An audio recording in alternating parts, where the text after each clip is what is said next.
Hello everybody, Randy Patrick here. Welcome to Housing Bubble 2.0, news of the week, or as I like to call it, another episode of As the Housing Market Turns. We got some cool information today, at least I think so. But again, it's a little slow week since the Thanksgiving holiday, and I hope everyone had a great holiday week off and did what you had to do and enjoy time with friends and family, relax a little bit. I've been doing pretty busy, been out every day looking at property. I think things are starting to move a little bit now, which I do find very interesting, but we'll get into it right now. Today's Friday, December the 6th. So here we go. If you're not already subscribed, please help my channel grow and click the subscribe button down the bottom right. I appreciate that. And if you haven't seen my report on the Housing Bubble 2.0, you can go to www.housingbubble2.com and download a free report. Talks about the 50 metros across the country that are most susceptible to a housing bubble burst, and some other things as well too. So please, that's a free report. You can download that. Also, I do have some real estate training out there. I've got a entry-level course, an advanced short sale course. If you'd like more information, give me a shout. But also, I want to give thanks to all the viewers out there. It's a pretty big milestone I hit last week. So my YouTube channel, this one here, Randy Patrick, Housing Bubble 2.0, it actually hit 1 million views. So I'm pretty proud about that. And again, these are 1 million views that I basically get from you guys. So I want to thanks to all the viewership, the subscribers, the whole bit, people who comment, like the videos. Certainly helps me and the channel grow. I do appreciate your patronage and your loyalty, and realize that I don't do any of this with any pay-per-click or monetization. I basically pick a couple keywords and hopefully YouTube takes care of it and we bring the viewers in. That's how it typically works. All right, so thanks again for your support. Now, what I do find interesting today is that home prices might turn negative in some markets. So this is interesting, and the reason why I find this interesting is because it's according to Realtor.com. So Realtor.com has a little information article saying that the housing market will slow down in 2020. Home sellers, I guess you could say, continue to remain on the sidelines, not really sure what they're going to do about their homes these days. Supply could hit record lows that we haven't seen for in quite some time. Existing home sales, they say, will drop about 1.8% next year, and prices will flatten nationwide. And when they mean flatten, they anticipate just an increase of about 0.8% nationally across the board, which is not a huge increase whatsoever as far as price points are concerned. And they've also said, and this is the part where I find most interesting, that some markets will also go negative next year. The expectation is a quarter of the top 100 markets across the country will actually lose value with the property pricing. And they're specifying cities like Chicago, Dallas, Las Vegas, San Francisco, Miami, Detroit, and St. Louis, among others, are those the larger ones that should see some price decreases in 2020. And that's been kind of the narrative that I've seen the past week, is what's going to happen in 2020. It doesn't look good according to many economists because of some obvious things that we'll talk about here today. But again, I do find it interesting that now you've got Realtor.com, which basically is National Association of Realtors. That's their sort of, consumer site, Realtor.com, stating that they expect, again, flattening of sales opportunities and sales price growth and loss in about a quarter of the 100 top markets. So there you go. And basically they say if prices weaken, sellers have little incentive to actually put their homes up for sale in the marketplace, which means inventory will continue to lag. It'll be difficult. So, this is kind of like, first prediction, I guess you could say, first prediction of housing price reduction from people that have an interest in housing. So Realtor.com, obviously Realtor.com is from National Association of Realtors, which has about 1.4 million real estate agents under membership at this point in time, approximately. So that's quite the force right there. So they do predict to see some price reduction going forward in 2020 on a quarter of the major markets. So that's very interesting. Now, this is where we get into some confusion with information, which we always seem to have in the housing market, because CoreLogic just says they expect home prices to basically increase, I guess you could say, 5.4% from October 2019 to October 2020. So here you have Realtor.com saying we see price increasing to flatten and increase not even a point. And these guys are going, we see 5.4%.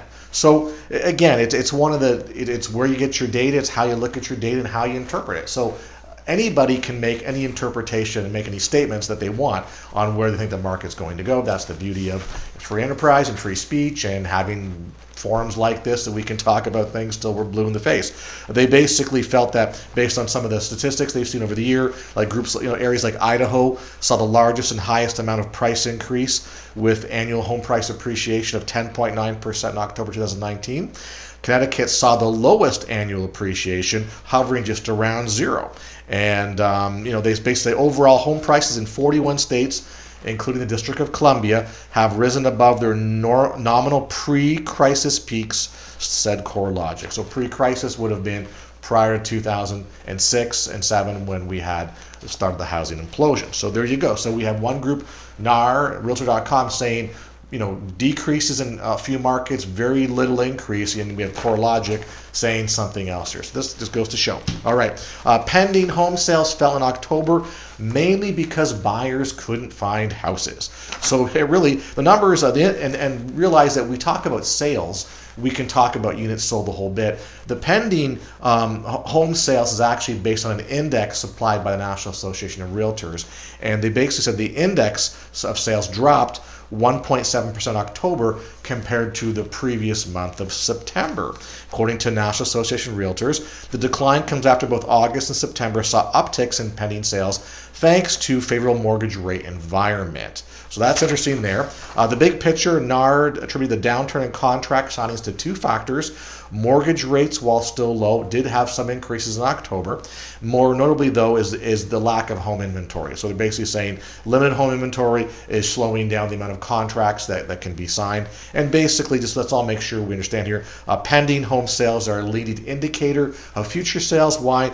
Because it's a preview of contracts that are signed. So if you sign a contract in October, you're probably going to close your sales in November, December. Usually 30, 60 to 90 days out is when the closings occur after they go under contract. So expect, if, as we say, if, again, we're talking volume here. So if there's less contracts that are, engaged, and there's less number of closings in the future. So there you go. New home sales fell in October, but the housing market trajectory remains positive. So from the numbers, sales of newly constructed homes in the U.S. decreased 0.7% on a monthly basis in October to a seasonally adjusted rate of 733,000. However, the figure for September was revised up to 738,000 from 701,000. And as a result, September's new home sales surpassed June's figure, which had broken a 12-year record at that time. And basically what happened, the median sales price for a home in October was about $316,700, and the new home supply was 5.3 months of new homes available for sale, which is down from 5.5 months the month before. There you go. Now, this is a difficult statistic to maintain, and there's some comments here. New home sales numbers are among the least reliable of all regularly closely watched economic reports, with a margin of error typically in excess of 15% a month, said a guy who's a chief economist for Pantheon Macroeconomics. And new sales, and so there's a big swing. That's why we always hear something that sounds good, and then the next month it was like, oh, it's not that good because revised downward. I guess it's tough for the information to come in. This is typically collected by the U.S. Census, so you can find a lot of this housing information on census.gov type news site or the website. Now realize that when they say new home sales, these are contracts signed for new homes to be built. So a new home sale, that if you sign a contract today, your home will eventually be permitted and it will be built, and then you will close as a sale. So again, this is a looking forward. So if they did X number of sales this month, it's future closings, which is people acquiring homes, and then builders earning income, of course, down the road. So there you go. Okay, weekly mortgage applications dropped 9% as refinances pull back. So the refinance weakness caused the overall drop. Those applications fell 16% for the week, but were 61% higher than a year ago. So again, low rates are still pushing the refinances going on. Mortgage applications to purchase a home actually increased 1% last week, according to the Mortgage Bankers Association. And basically, they also say it's seasonality. The Thanksgiving week, did not help with respect to activity because there's days off during the week. People aren't as concerned about doing business or getting, refinances in new homes, over that couple of days of holidays. So that they felt was a contributing factor to the decline in applications for that past week. Alrighty. Interesting notes here. If you go back to the new home building stuff, that apparently there was a gigantic miss on construction spending. So I guess there was information released by Fred with respect to October construction spending reports, and they found that economists expected construction spending to rise 0.4% in October. Instead, it fell 0.8%. Worse yet, the Census Department revised September spending from 0.5% to actually negative 0.3%. All told, this is gigantic economic estimate miss of a full 2.0 percentage points, and that was cause for concern in the financial world. Residential construction says despite glowing new home sales reports, construction spending peaked in February of 2018, but has been pretty much flat, if not losing over the past while. New home sales were the highest in 12 years. Obviously back, they're saying in October here, median home price has dropped. The reason being builders are building cheaper homes because no one can afford anything else. So there you go. Builders have to either cut costs or offer incentives or just drop the price of a new home to get the sales moving. They can't hold inventory. They can't have homes sitting there doing nothing. They've got land, they've got subs, they've got material, they've got the whole bit they have to actually work with. So they've got to move stuff even if they don't make as much money. It's part of the process. All right, in case you want to buy a house this month in December, Adam Data Solutions put out a little report that says December typically is the best month to buy a home. And according to them, closing on a home purchase the day after Christmas or on New Year's Eve can be one of the most financially beneficial holiday season gifts that you can get. So apparently, if you look at Adam Data Solutions, that the better pricing or discounts for a home buyer is going to be on December 26th and December 31st. So there you go. So those of you wanting to buy, go out now and get your home set up and close, in the next 3 or 4 weeks. You'll be very happy, apparently. All right. Climate change hits property prices. Now, this is sort of something that's more down the road pricing point, but I do find this interesting because I live in Florida. I'm not on the coast. I'm inland a little bit in Tampa, but I'm still very well aware, and I have deals on the coast all the time and everything. So I know what goes on there. So basically, it's looking at sea level expectancy as time goes on. So from now to say 2050, looking forward, where the sea level is going to be, if it's going to rise. If it obviously rises, then it erodes or takes away, I guess you could say land that people build on, or could put homes technically underwater and could cause issues. So it boils down to how are the property prices affected. And it says overall, the study finds that coastal properties exposed to sea level rises sell at a discount of 7% on average. Breaking the property down by risk, most likely the most risky is 1 foot sea level rise. You'll get a 15% discount. 2 to 3 foot, 14% discount. 4 to 5 foot rise, an 8% discount. And a 6 foot sea level rise is a 4% discount. So it's kind of like as you go a little bit off the waterfront, that's where your discounts are going to go. So if you're right on, like say, right by the water, that's where the sea level rise will affect you the most. And obviously it's changing effect over time. It really is it's starting to show some signs to affecting some coastal properties because again, this is not an imminent thing. It's just something down the road. So but it's showing discounts on sale prices, which is interesting. However, on renting, because renting short term, there's no discounts offered on rental properties if you want to live on the water and stuff like that. So that's something I just kind of found interesting. And this also tags into the National Flood Insurance Program, which keeps on getting pushed off. Every they keep getting extensions and pushing off the inevitable is when they're going to have to really take a look at this and figure out how to sort of work out the insurance, because right now anybody who's not living on the coast in a flood zone is subsidizing people who are paying for insurance in a flood zone, and that's not really fair according to most of the population and what people believe. There you go. Now what do I got here? 2 things I put in here, but I shouldn't have, and that's really about it. I think it just boils down to actually this one here. Fannie and Freddie, have they learned anything? We'll go into this maybe next week. I'll do an op-ed on this, but it boils down to the fact that the conforming loan amounts for FHA are increasing. They've increased, and they will for 2020, and also I guess you could say following suit.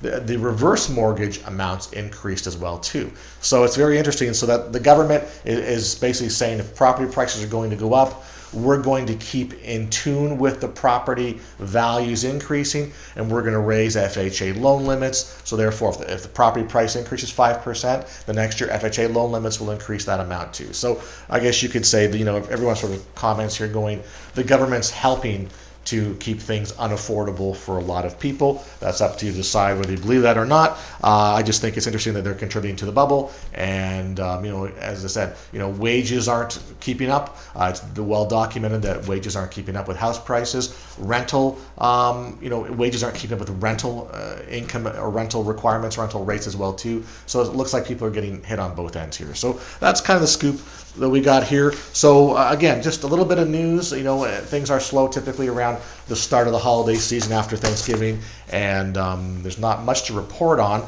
I certainly am going to get into some more discussions on where I think the market's going to go in 2020, what you can do to never pay retail, what you can do to get your hands on some deals and things like that, whatever your perspective is, whether it's a retail buy or investing, etc. So if you want more information, please reach out to me. I'll be working diligently to get a hold of people. I know that I didn't do as well as I should have over the holiday, so I apologize for that. I'm more busy than I thought I would be, but certainly reach out to me, get back to me. I do think 2020 is going to be a very interesting year with respect to where housing is going to go, and I think we have a small window of opportunity to grab some properties at a discount before they're going to go away in the future. So something we need to talk about and review, but there's still opportunity there.